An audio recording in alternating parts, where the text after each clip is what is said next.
Some pilots survive war, some become heroes, but only one American became a ghost in the sky. A man the Japanese feared more than entire squadrons. This is the story of the U.S. ace who rewrote the rules of aerial combat, Major Richard Dick Bong.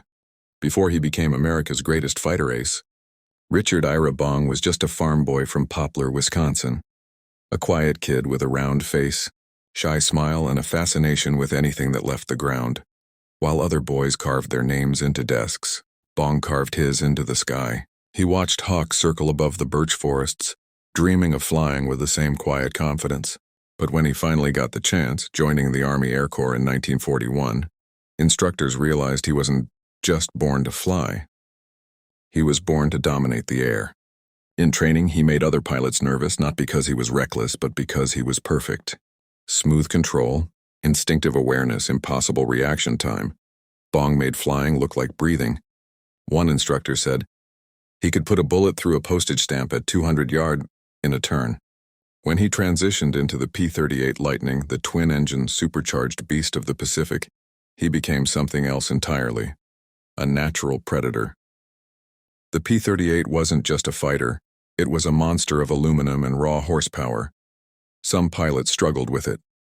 Bong didn't. He tamed it on day one. When Pearl Harbor was attacked, America needed more than pilots. They needed hunters. And by the time Dick Bong shipped out to the steaming jungles of New Guinea, the Japanese already controlled the sky with the legendary A6M0. What they didn't know was that the young man coming after them would become the single greatest nightmare they ever faced. Baptism by fire in the Pacific New Guinea wasn't a battlefield, it was a furnace. Heat so strong it melted chocolate inside pockets, humidity so thick it clogged guns, and mosquito swarms so dense they looked like smoke clouds. But none of that stopped the daily dogfights that defined the skies over the Pacific. The Japanese Zero was fast, agile, and deadly in a turn. American pilots learned that the hard way. But the P-38 had two things the Zero didn't: speed and climb power. Bong used both like a scalpel. His first kill came on December 27, 1942, a lightning-quick intercept that showed the entire 49th Fighter Group that a new kind of pilot had entered the war. When Bong squeezed the trigger of his P-38, both engines roared, and 4 50 caliber machine guns plus a 20mm cannon spat lead forward with surgical precision. The Zero evaporated under the hail of fire. He returned to base smiling shyly, like he'd just helped a neighbor fix a tractor. But something had awakened inside him. Over the next months, Bong developed a system: strike from above. Never turn with a Zero, fire at close range, and escape before the enemy even realized they were dead. Japanese pilots began calling the P-38 the fork-tailed devil. They had no idea that one specific pilot inside that devil machine was about to change the war. By the time Bong reached 15 confirmed kills, he had already surpassed many American aces. But Bong didn't measure himself by numbers. He measured himself by survival. He refused to take unnecessary risks, refused to abandon wingmen, and refused to let adrenaline override discipline. His wingman later said, "Flying with Bong felt like flying with a guardian angel who also happened to be a killer." Every mission sharpened his instincts. Every dogfight refined his timing. He became terrifyingly efficient. He stalked enemies from high above, diving down like an eagle until his guns were close enough to erase a plane in a single burst. Yet with each kill, Bong returned to base quietly, casually, as if he were embarrassed by the attention.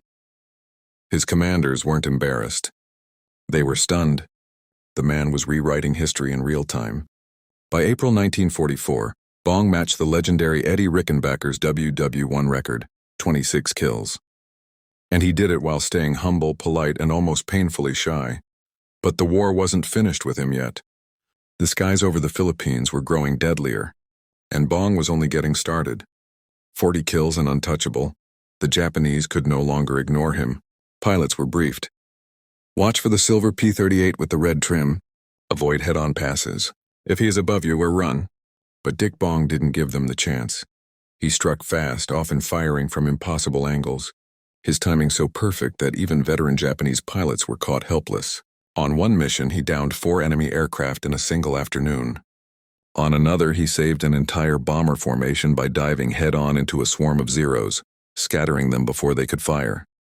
Every kill came with the same humble report: One enemy aircraft destroyed. By late 1944, Bong reached 40 confirmed aerial victories, a record no American pilot has ever broken. Newspapers in the United States called him America's Ace of Aces. He became a national hero. But Bong didn't care about fame. He cared about the men he flew with, and the ones who didn't come home. When General MacArthur personally awarded him the Medal of Honor, Bong simply saluted and said, "Sir, I was just doing my job." Ordered out of combat. The higher Bong's kill count climbed, the more the U.S. feared losing him. By late 1944, commanders made a decision. Richard Bong would no longer fly combat missions.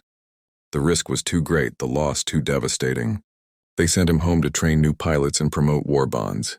Bong didn't complain, but it broke him a little. Flying was what he was born to do, and combat had become his identity. Yet he followed orders with the same discipline that made him a legend. He married his sweetheart, Marge, whose photo he famously taped to the nose of his P-38. For a moment there was peace. The war in Europe was ending. Japan was collapsing. And Bong looked toward a future where he would help shape a new generation of pilots.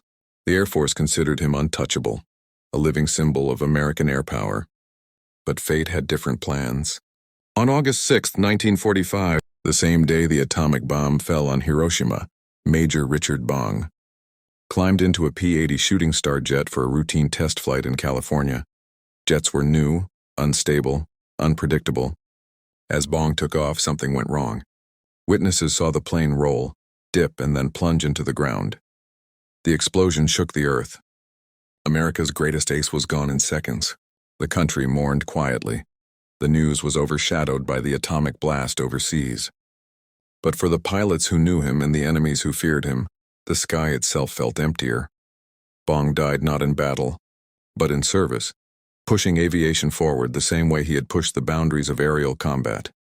His record stands untouched: 40 aerial victories and 0 equals.